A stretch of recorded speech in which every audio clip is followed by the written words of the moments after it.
Cuando se pone todo gris, del cielo comienza a caer una llovizna y oro azul, la gente comienza a correr.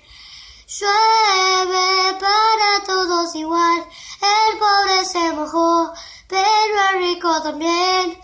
Para unos es la bendición, para otros es un día cruel. Los campos piden de ese pan, cansados ya de tanta sed.